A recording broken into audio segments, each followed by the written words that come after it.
ನಮಸ್ಕಾರ ವೀಕ್ಷಕರೇ, ಇವತ್ತಿನ ಸಂಚಿಕೆಯಲ್ಲಿ ನಿಮಗೆ ಏನಪ್ಪಾ ತಿಳಿಸ್ತಾ ಹೋಗ್ತೀನಪ್ಪ ಅಂದ್ರೆ ವೀಕ್ಷಕರೇ ಹಸಿರು ಲಿಂಬೆ ಹಣ್ಣು ತಗೊಂಡ್ಬಿಟ್ಟು ವೀಕ್ಷಕರೇ, ನೀವು ಇಷ್ಟಪಟ್ಟಂತಹ ಗಂಡ ಹೆಂಡತಿ ನಿಮ್ಮ ಮಾತು ಕೇಳಬೇಕಾ ವೀಕ್ಷಕರೇ, ಅಥವಾ ಗಂಡ ಹೆಂಡತಿ ಮನೆಯಲ್ಲಿ ತುಂಬಾ ಜಗಳ ಕಿರಿಕಿರಿ ಆಗ್ತಾ ಉಂಟು ವೀಕ್ಷಕರೇ, ನೀವು ಸರಳ ತಂತ್ರ ಮಾಡ್ಕೋಬಹುದು. ಅವರು ನಿಮಗೆ ಸಂಪೂರ್ಣ ವಶೀಕರಣ ಆಗುತ್ತದೆ ವೀಕ್ಷಕರೇ. ಹೌದಾ? ಹೇಗಪ್ಪ ಅಂದ್ರೆ ವೀಕ್ಷಕರೇ, ಒಂದು ಹಸಿರು ಲಿಂಬೆ ಹಣ್ಣು 2 ಭಾಗ ಮಾಡಿಬಿಟ್ಟು ನೀವು 2 ಭಾಗವನ್ನ ಒಂದು ಭಾಗಕ್ಕೆ ಕೆಂಪು ಕುಂಕುಮ ಹಚ್ಚಬೇಕು, ಮತ್ತೊಂದು ಭಾಗಕ್ಕೆ ವೀಕ್ಷಕರೇ ಕಪ್ಪು ಕುಂಕುಮ ಹಚ್ಚಬೇಕು ವೀಕ್ಷಕರೇ.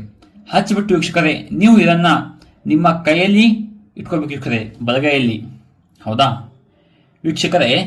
ಬಲಗೈಯಲ್ಲಿ ಈ ರೀತಿ ವೀಕ್ಷಕರೇ ಇಟ್ಕೊಂಡ್ಬಿಟ್ಟು ವೀಕ್ಷಕರೇ, ಹೌದಾ, ನೀವು ಇಷ್ಟಪಟ್ಟಂತಹ ಸ್ತ್ರೀ ಪುರುಷ ಅವರ ಹೆಸರು ಮನಸ್ಸಲ್ಲಿ ಇಟ್ಕೋಬೇಕು. ಹೌದಾ? ಇಟ್ಕೊಂಡ್ಬಿಟ್ಟು ವೀಕ್ಷಕರೇ ನಿಮ್ಮ ಮನೆ ಜಲ್ಲಿ ಕಟ್ಟೆಯಲ್ಲಿ ಕೂತ್ಕೋಬೇಕು. ಹೌದಾ? ಕೂತ್ಕೊಂಡ್ಬಿಟ್ಟು ವೀಕ್ಷಕರೇ ನೀವು 108 ಬಾರಿ ಮಂತ್ರ ಪಡಿಸಿ ವೀಕ್ಷಕರೇ. ಹೌದಾ? ಆ ಮಂತ್ರ ಏನಪ್ಪಾ ಅಂದ್ರೆ ವೀಕ್ಷಕರೇ, ಓಂ ಸಕಲ ಸಿದ್ಧಿ ಆರಾಧ್ಯ ವಶಂ ಓಂ ಸಕಲ ಐಶ್ವಂತೆ ಪಟ್ ಸ್ವಾಹ. ಈ ಮಂತ್ರ ನೀವು 108 ಬಾರಿ ಪಠಿಸಿ ವೀಕ್ಷಕರೇ, ನಿಮ್ಮ ಗಂಡ ಅಥವಾ ಹೆಂಡತಿ ವೀಕ್ಷಕರೇ ಸಂಪೂರ್ಣ ವಶೀಕರಣ ಆಗುತ್ತಾರೆ ವೀಕ್ಷಕರೇ, ಕೇವಲ 24 ಗಂಟೆಯಲ್ಲಿ ವೀಕ್ಷಕರೇ. ಹೌದಾ?